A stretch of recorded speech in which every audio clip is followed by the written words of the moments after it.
Untuk starting 11 sudah kita bahas. Indonesia yang ingin membayar kekalahan sebelumnya dan berambisi meraih kemenangan perdana langsung tampil menggebrak kala gantian menjamu tim kuat Arab Saudi di Gelora Bung Karno, Jakarta. Hasilnya, sontekan Marcelo dari awal laga nyaris menggetarkan gawang lawan. Setelah itu giliran Rafael yang lolos dari jebakan offside melepaskan tendangan yang masih melebar walau berujung tendangan sudut. Usaha keras Indonesia menggempur gawang lawan akhirnya membuahkan hasil di menit ke-32. Berawal dari serangan cepat Ragnar, Marcelino yang mendapatkan ruang kosong melepaskan tendangan ke tiang jauh. 1-0, Indonesia memimpin.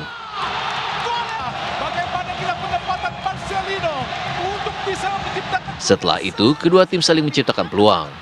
Tapi Indonesia berhasil menjaga keunggulan hingga turun minum. Di babak kedua, Indonesia tetap tak mengendurkan serangan dan kembali menciptakan sejumlah peluang. Sebuah sundulan dari Ragnar Oratmangun masih bisa ditepis Ahmed Alkasar.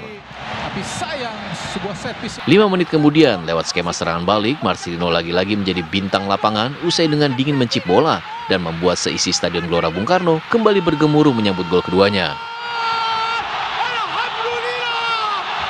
Selepas gol tersebut, tensi meningkat tajam. Bahkan insiden sempat terjadi di lapangan dan membuat Justin Hubner mendapatkan kartu merah di menit ke-89. Namun begitu, Arab Saudi gagal menyusul dan Indonesia sukses meraih kemenangan perdana di kualifikasi Piala Dunia 2026 sekaligus membuka asa untuk lolos.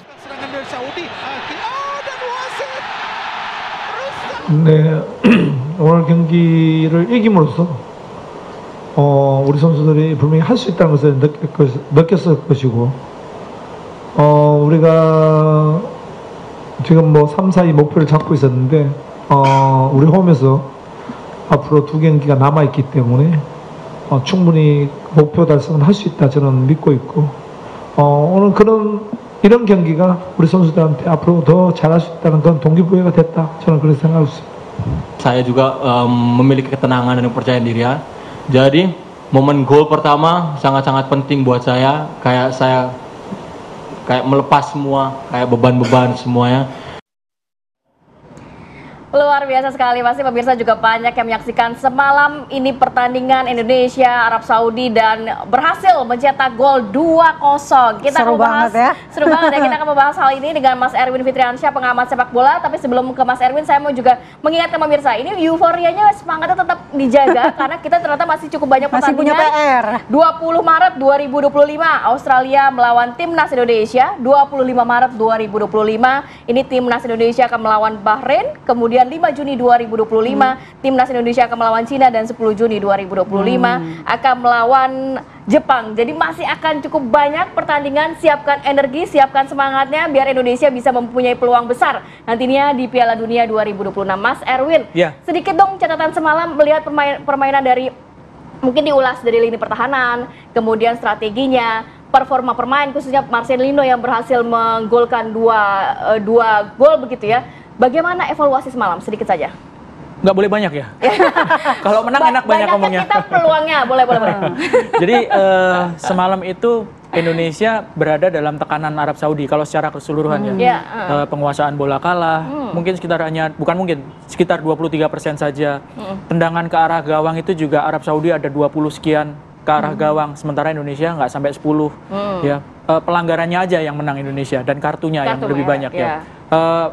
Operan bola juga itu banyakan Arab Saudi. Jadi secara keseluruhan Arab Saudi sebenarnya lebih banyak menguasai permainan. Tapi Indonesia berhasil memanfaatkan peluang untuk menjadi gol.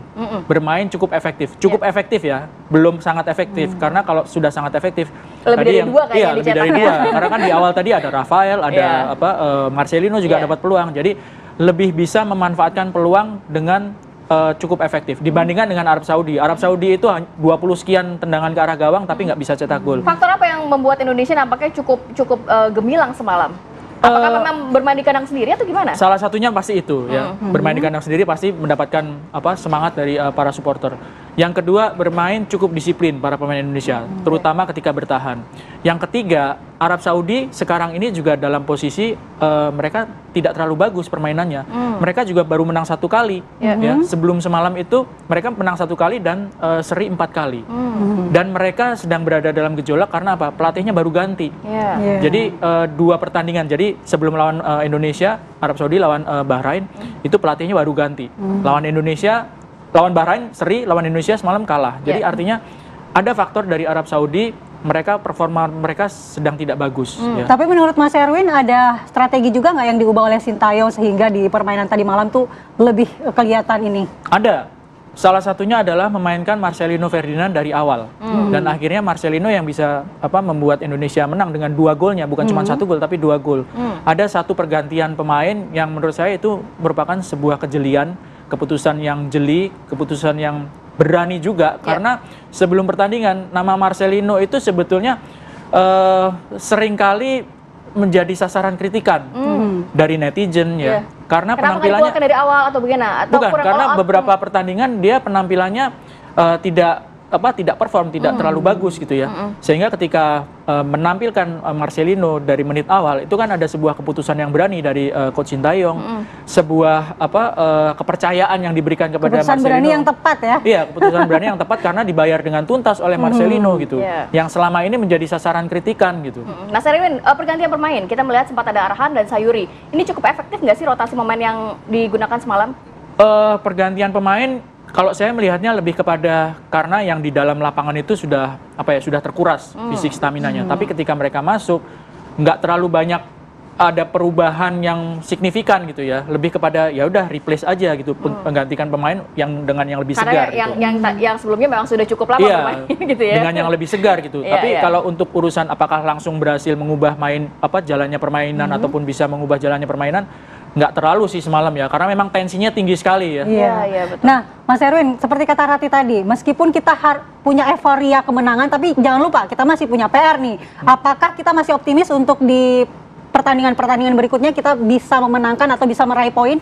Tapi tahan dulu ya Mas Erwin ya, kita akan bahas bagaimana peluang Indonesia saat lagi tetap bersama kami di Apa Kabar Indonesia Pagi.